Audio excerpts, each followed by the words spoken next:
Os Sumérios e o Velho Testamento, mistérios. Os Sumérios podem ter originado as histórias de Noé, Moisés, Adão e Eva. Ao ler a história do povo sumério, qualquer pessoa criada dentro de círculos cristãos terá aquela sensação de já ver algo parecido em algum lugar. E viu mesmo, na Bíblia. Diversas histórias encontradas no Antigo Testamento já estavam registradas em cuneiforme nas tábuas de argila sumérias. Um exemplo é a criação do homem feito de barro por Deus e a narrativa do pecado original. No Museu Britânico, há um selo com essa representação datado de meados do século III a.C.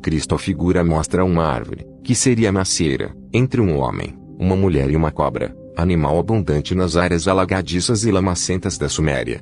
O rei Sargão também pode ter sido citado na Bíblia, mas com outro nome, Moisés. Como rei dos hebreus, Sargão teria sido concebido em segredo, jogado nas águas do Eufrates em um cesto quando bebê e achado por uma família. Mas as citações mais comprovadas são em relação ao dilúvio. A lenda sobre ele pode ter se originado em uma grande cheia dos rios Tigre e Eufrates, no 4º milênio a.C. A cheia teria sido provocada por uma tempestade de proporções nunca vistas e agravada pelo avanço do mar sobre o litoral.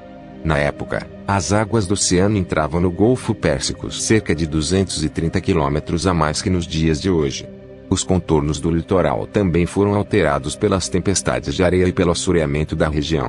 Além disso, foram encontrados vestígios petrificados de acúmulos de lama de 3 metros de espessura em altitudes acima do nível do mar e dos principais rios. A Lista Real Suméria, um texto que enumera as várias dinastias desde o início dos tempos, faz menção às realezas anteriores e posteriores ao dilúvio. O relato dessa lista se assemelha ao texto bíblico. Um Deus resolve salvar a humanidade do dilúvio, escolhendo um eleito a quem dá instruções para construir um barco, onde devem ser colocados sua família, os bens e os animais. Marduk, que relaciona-se a Yahweh para os hebreus, protagonista na criação, aparece-nos também ligado aos zigurates, as célebres torres babilônicas, a mais conhecida delas sendo a de Babel. Eram enormes torres cilíndricas em geral de 7 andares, cujo diâmetro diminuía com a altura e eram a base essencial do templo. A menção que se faz na Bíblia, no Gênesis, 1-9, da Torre de Babel, refere-se, segundo alguns autores, ao zigurate de Etemenanque. O termo significa casa, fundamento do céu e da terra, pertencente ao templo de Marduk, em Esagil, na Babilônia. Faça-se a luz. As leis e regras dos sumérios eram designadas por Mi. Havia-me para regular a sociedade, para a produção em tarefas várias. Os Mi eram escritos em placas de argila. Nos mitos observamos que para os sumérios Enki, pai de Marduk, era tido como um criador. O criador, ao proferir, pelo ato de dizer, dar o nome a criar a coisa. Onde é que já vimos isto? O livro do Gênesis tem de certo aqui outras raízes. A transcrição à escola deuteronômica tenta incorporar as atitudes mais nacionalistas e patrióticas nas escrituras, pureza, higiene informacional histórica, reescrevendo e reorganizando os antigos contos e incentivando a sua replicação. Manipulando. O significado de deuteronômicos, acrescente-se, é o daqueles que elaboram as cópias, as replicações, as segundas vias dos textos sagrados. Foram eles os responsáveis pela autoria dos livros Deuteronômio, Josué, Juízes, Samuel e Reis, além da revisão dos livros anteriores desde o Gênesis. Essa gente era nacionalista, monárquica, centralizadora. Funcionaram como uma ala avançada dos fariseus, a classe mais tradicional da sociedade hebraica. Mistérios bíblicos nos textos sumérios. Basicamente, o legado do conhecimento sumério revela que a Terra teve origem através da colisão de 2 gigantescos corpos celestes, Nibiru e Tiamat. Os escritos afirmam que Nibiru, um planeta avermelhado, que já foi avistado pela NASA e atualmente vem sendo chamado de Planeta X, foi desviado de um sistema binário, há milhões de anos, e capturado pela gravidade do nosso Sol. As placas sumérias têm informações precisas sobre os planetas do Sistema Solar.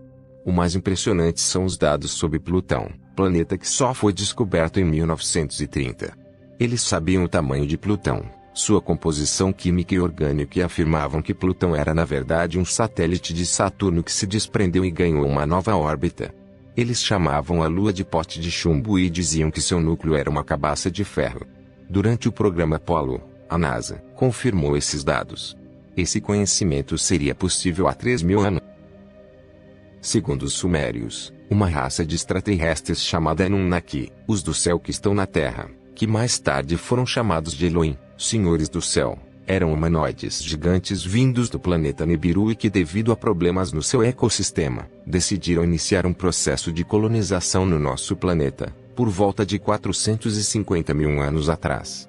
Eles fizeram experiências genéticas, criaram seres, híbridos gigantes, os chamados Nifilins, Anakins, Refaíns ou Titãs.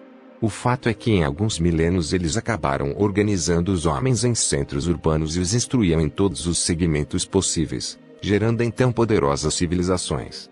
O dilúvio, porém, em certo momento as relações entre homens e Anunnaki ficaram comprometidas por ódios e paixões, levando-os a toda sorte de comportamentos bizarros, que se agravavam mais ainda pela aproximação do planeta gigante Nibiru, que já estava causando terríveis mudanças no clima agradável do planeta, e logo os flagelos naturais somados às perturbações sociais, causaram a deterioração moral daquela sociedade híbrida. Viu o Senhor que era grande a maldade do homem na terra, e que toda a imaginação dos pensamentos de seu coração era má, continuamente. Então o Senhor se arrependeu de haver feito o homem na terra, e isso lhe pesou no coração. E disse o Senhor: destruirei da face da terra o homem que criei, tanto o homem como o animal, os répteis e as aves do céu, porque me arrependo de os haver feito. Gênesis, inconformado e temendo pela sua obra, em que, Senhor da terra, o cientista, designou, secretamente, um homem, de nome sumério, Ziusudra, Noé ou Noar, em hebraico, para reunir grupos de humanos e espécies de animais diferentes, que seriam salvas das inundações do planeta causadas pelo deslocamento dos polos, devido à aproximação de Nibiru, em uma nave submarina submergível desenvolvida por ele, para essa finalidade. Em que elaborou ocultamente um plano de sobrevivência para os seres selecionados por Ziusudra, pois não ousava desafiar seu pai Anu, nem as hierarquias de Nibiru.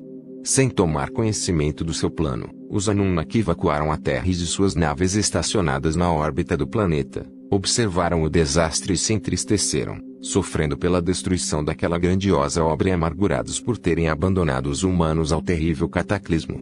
Com a passagem de Nibiru, duros tempos se iniciaram na Terra.